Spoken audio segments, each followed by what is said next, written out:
सुबह होते ही मुर्गा चिल्लाता है और फिर सो जाता है। तभी इधर से मुर्गी अपने अनगिनत बच्चों को लेके बाहर निकलती है। फिर मिट्टी खोदकर उसमें से कीड़े निकालकर चूजों को खाने को देती है, लेकिन इस गोलू को नहीं मिलता है। क्या करूं? फिर दोबारा मिट्टी से कीड़ों को निकालता है, फिर भी नहीं मिलता। तभी लास्ट में तो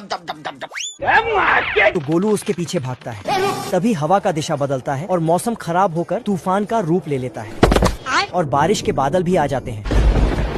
तो मुर्गी अपने सभी बच्चों को पंख में ढककर घर के अंदर ले आती है और गिनती करती है, लेकिन इसके इतने सारे बच्चे थे कि गिनती हो ही नहीं पा रहा था। तो मशीन लाकर बच्चों की गिनती करती है। तब जाके इसको पता चलता है कि इसका एक बच्चा गायब है। तो ये फटाक से अपना छतरी उठाती है और गोलू को ढूंढने चली जाती है। इधर ये नेवला घात लगाकर खड़ा था, लेकिन तभी मुर्गी आ जाती है और गोलू को घर ले जाती है। फिर तो ये नेवला बोलता है, हम संतोष पागल नहीं। मुर्गी टूटे हुए छतरी को नीचे रखती है। तभी गोलू बोलता है, किरिश का सुनने का गाना। गोलू को सर्दी लग जाता है।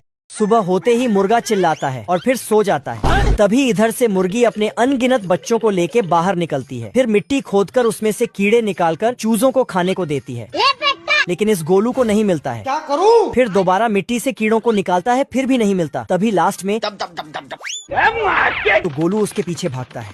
तभी हवा का दिशा बदलता है और मौसम खराब होकर तूफान का रूप ले लेता है और बारिश के बादल भी आ जाते हैं। तो मुर्गी अपने सभी बच्चों को पंख में ढककर घर के अंदर ले आती है और गिनती करती है, लेकिन इसके इतने सारे बच्चे थे कि गिनती हो ही नहीं पा रहा था। तो मशीन लाकर बच्चों की गिनती करती है। तब जाके इसको पता चलता है कि इसका एक बच्चा गायब है। तो ये फटाक से अपना छतरी उठाती है और गोलू को ढूंढने चली जाती है। इधर ये नेवला घात लगाकर खड़ा था, लेकिन तभी मुर्गी आ जाती है और गोलू को घर ले जाती है। फिर तो ये नेवला बोलता है, हम संतोष पागल नहीं। मुर्गी टूटे हुए छतरी को नीचे रखती है। तभी गोलू बोलता है, किरिश का सुनने का गाना। गोलू को सर्दी लग जाता है।